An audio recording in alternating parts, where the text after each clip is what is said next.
Okay, so let's talk about communication modifications for individualized resident care. So one of the biggest things is to reduce or remove noise. Turning off or lower television volume, turn off or lower radio volume, and close a resident's door. Any extraneous noise actually decreases your ability to hear. You guys all know that when you talk over each other, people cannot hear what they need to be hearing. So before you speak to someone, especially the elderly, get their attention, which means approach them from the front.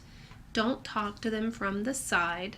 Don't talk to them from behind. Talk to them face to face and lightly touch the arm so that they know that you want their attention and speak to them.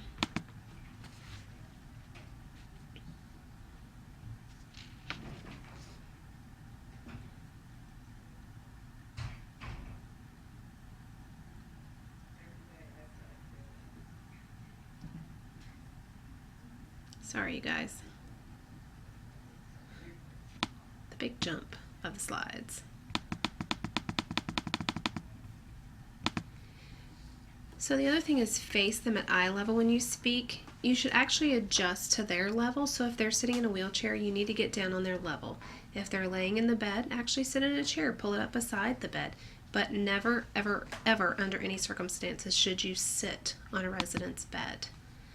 The light should be on the care provider's face, not in the resident's face, because if you think about it, if the light is on the patient and not on you, they cannot see you. That's quite scary. Speak very clearly, slowly, with a lower pitch of voice using very simple sentences. Some of you like to talk very fast. You need to slow down your speech, articulate what you're saying, and be very clear. This is also something as a teenager that it's very difficult. Some adults also have difficulty with this, but avoid sudden changes of topic. So all of a sudden you're talking about, how was your day? What did you do for the weekend? And then all of a sudden you say, so are you having any pain? That makes absolutely no sense. And the elderly's brain, which is slowing down, cannot process the jump. They will look at you like, what? So do not mouth words in an exaggerated way. They're not deaf. The elderly are not stupid. Just talk to them slowly and clearly. If your patient or the resident has difficulty hearing, make sure that you actually direct your speech to the stronger ear, but don't shout at them because that will scare them. You don't like to be shouted at.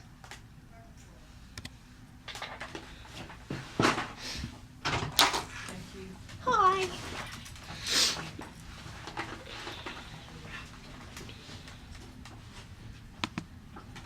Where did it go?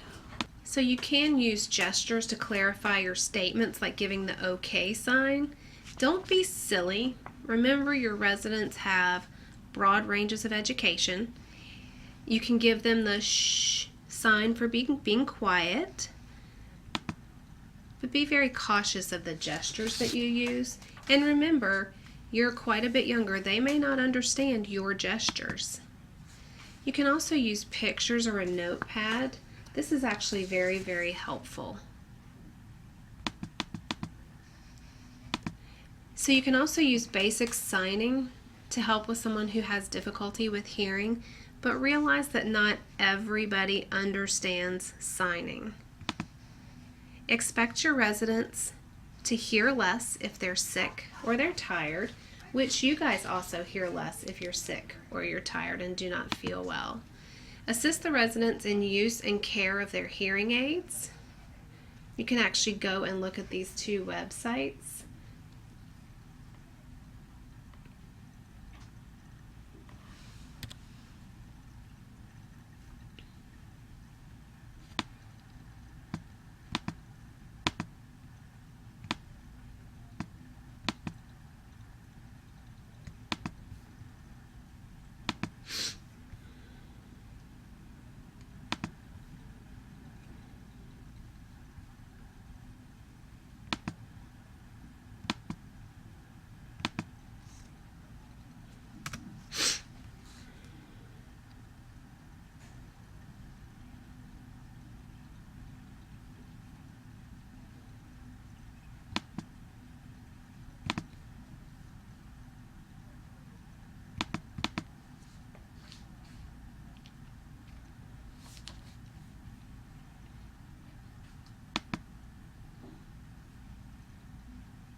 So this is the first website called Hearing Aid Info. You can actually click on the ear and it walks you through how to insert the hearing aid into the ear. So for the left side, you're going to hold the mold with the forefinger and thumb so that you can see the two bumps on the mold protruding. Hold the mold in the front towards your nose, and then the back side should go into your ear. Okay, and you're going to put the piece in, and then it wraps around the ear over the top. And then finally switch your hearing aid on and adjust the volume. And you can go and look at the right side. So hearing aid insertion, hearing aid with the red dot goes in the right ear. It's very easy to remember. If you remember, right is red. Red equals right. Follow the natural shape of the ear, and it needs to fit snugly without forcing it. So a whistling sound that can be heard means the hearing aid is not far enough to create a good seal, or the volume is up too loud. If you remember the site we just looked at, you need to make sure the volume is in low, because it can be quite startling if the volume is all the way up. And if you're elderly, it can be quite scary. So one of the problems with hearing aid insertion, after repositioning the hearing aid, it continues to whistle. Make sure that you turn the volume down. Okay? So if it's whistling, doesn't have a good seal, or the volume is up too loud. So if it's not far enough to create a good seal, reposition it, which means take it out and put it back in. If you reposition it and it continues to whistle, make sure you turn the volume down. Also, never allow a hearing aid to get wet, so we need to make sure we remove it before showers or bathing, and we also need to remove it at HS, which is hours of sleep, which is bedtime. HS can also mean a nap. So how do we take care of the hearing aid? Hearing aids work best when they're at room temperature and not exposed to extreme heat and cold.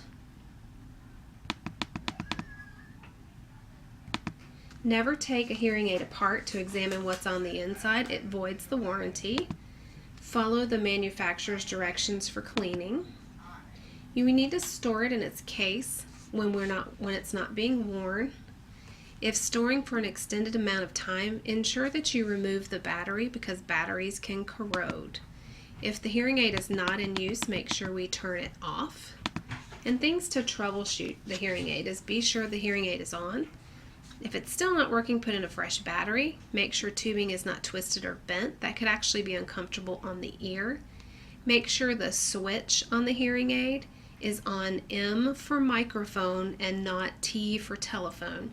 So M for you talking to a resident, T if they're using their phone. Try a spare cord if the resident's using a conventional body type aid, and make sure the ear mold is not plugged with wax. So let's talk about patients with decreased vision.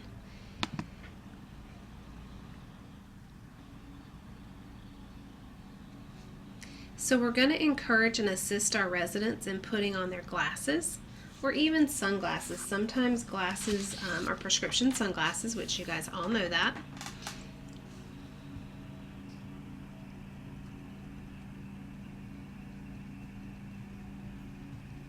Make sure that the glasses are clean.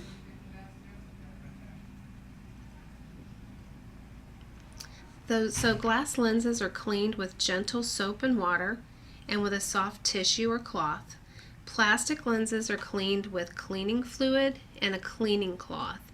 If you use abrasive chemicals, anything other than soap or cleaning material, you can actually scratch and damage the glasses. So cleaning glasses that have anti-reflective coating with Windex or any chemical will destroy that coating. So make sure you use soap, water, and a clean cloth.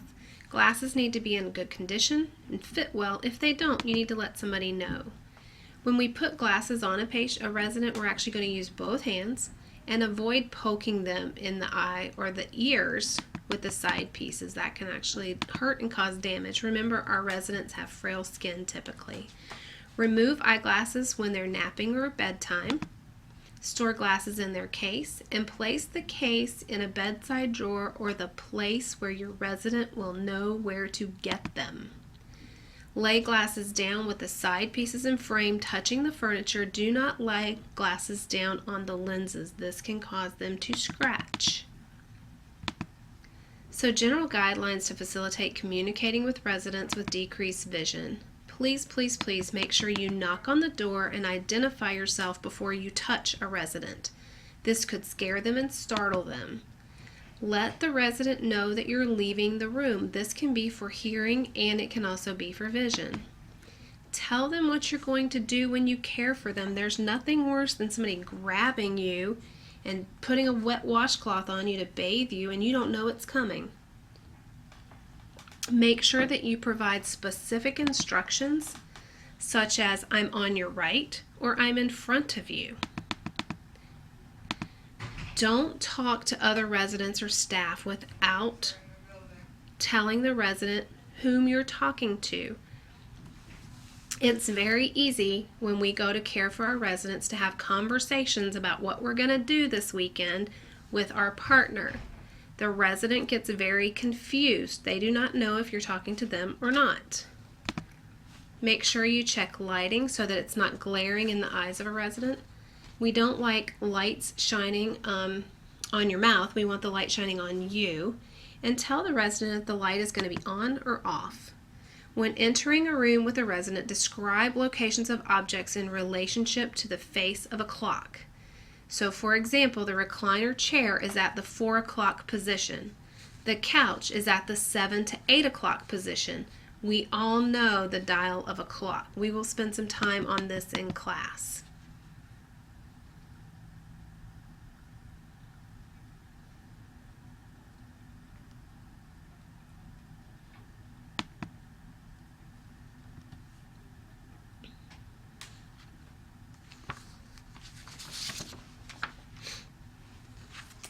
So don't remove furniture or personal items without their your resident's permission. They put things in a place. They may not be able to see very well. They may not be able to hear very well, but they do know where their stuff is.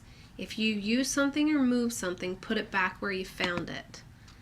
Leave the door either completely opened or closed and ask the resident, do you prefer your door to be open or closed?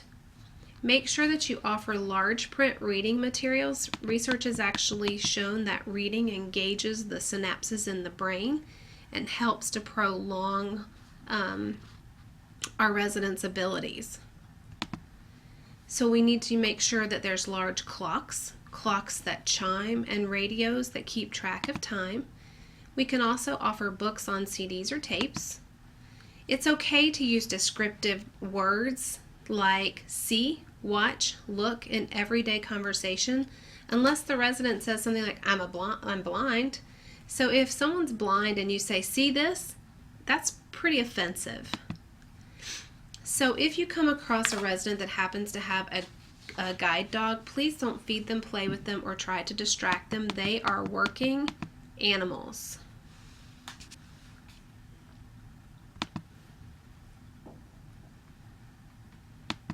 So let's talk about our patients that have difficulty speaking. So think back to Health Science 1, Health Team Relations, the word aphasia.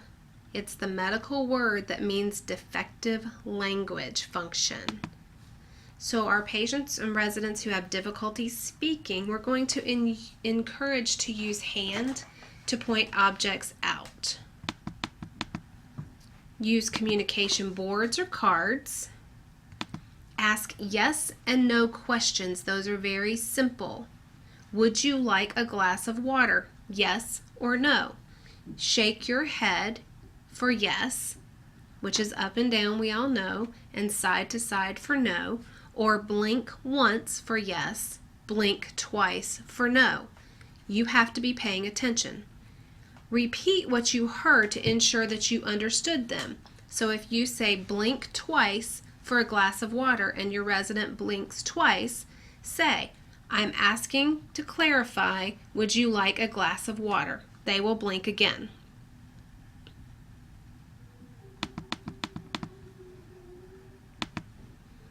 So what if we come in contact with someone who is depressed? If someone's depressed, we're going to sit quietly with them. A lot of times people who are depressed do not need you to be up and bubbly and actively engaging them, but they just want you to sit and let them be reflective. Return to the resident's room repeatedly until the resident responds to you. Allow time for the resident to say things. This is not a go in, do what we got to do, and get out situation. We're going to spend some time with these residents. And we will continue tomorrow with residents who have Alzheimer's and other types of neurological disorders.